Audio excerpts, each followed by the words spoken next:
If you're like most cyclists, you probably warm up with, say, an easy spin of 10 to 15 minutes, thinking that you're preparing your body for hard efforts. Here's the problem with that. You're actually setting yourself up to crack earlier when intensity spikes. A recent study found that a gentle warm-up leaves crucial systems unprepared. The result? You hit the wall faster on climbs, time trials, and race efforts. But there's a 5-minute fix that can help you ride 15% longer before fatigue hits. Here's what's happening with traditional warm-ups. When intensity suddenly spikes during your ride, your muscles aren't truly ready. Oxygen delivery lags behind demand, metabolite buildup accelerates, and fatigue hits you like a wall. Most cyclists think gentle spinning prepares them, but it only activates your aerobic system partially. Your anaerobic systems, the ones you desperately need for hard efforts, remain dormant until it's too late. Recent research with 14 trained cyclists proves this point perfectly. The researchers had them ride to exhaustion at 110% of critical power, the kind of intensity that you can face on steep climbs or in longer sprint finishes. On one day, cyclists did typical easy warm-ups. On the other, they used a short, hard warm-up protocol, just 5 minutes at around 90% of critical power. And the results? After the harder warm-up, riders lasted roughly 1 minute longer, improving from around 6.5 to 7.5 minutes. That's 15% more time before hitting the wall. So here's exactly why this works. First, your oxygen delivery gets quicker, sparing your precious anaerobic energy reserves for when you really need them. Second, it slows down metabolite buildup, the stuff that makes your muscles burn and forces you to back off. Third, it keeps your muscles more stable and responsive under stress, delaying that moment when everything falls apart.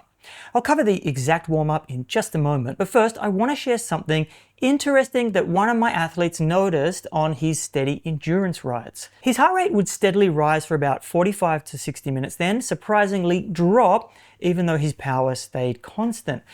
Initially, I didn't think much of it, but the science here really has changed my mind. This phenomenon indicates improvement in stroke volume, cooling efficiency, and durability. But then I wondered, would this warm-up strategy help prevent that initial rise in heart rate and make his endurance rides more efficient right from the start?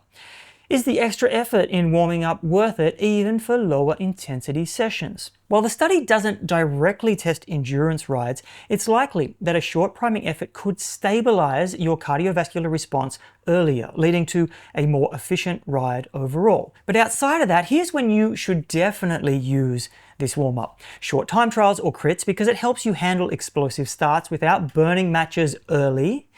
Also, road races with early attacks. It prepares your systems for sudden surges. For longer events like Grand Fondos, you might skip or shorten it to save fuel for later on in the ride. Now, here's the exact 5-minute protocol.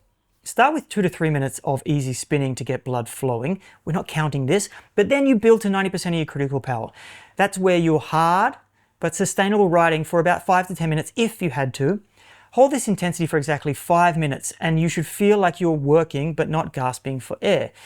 Then follow with 3 to 5 minutes of easy recovery spinning before your main effort. The key is hitting that 90% threshold, hard enough to activate all your systems, but not so hard that you're already fatigued before you start. If you don't know your critical power, aim for an effort where you could hold a conversation, but wouldn't want to. On the trainer, this is straightforward. On the road, you can find a steady climb or a headwind section, and don't skip the recovery period. Your body needs those few minutes to process the stimulus and be ready for your main effort.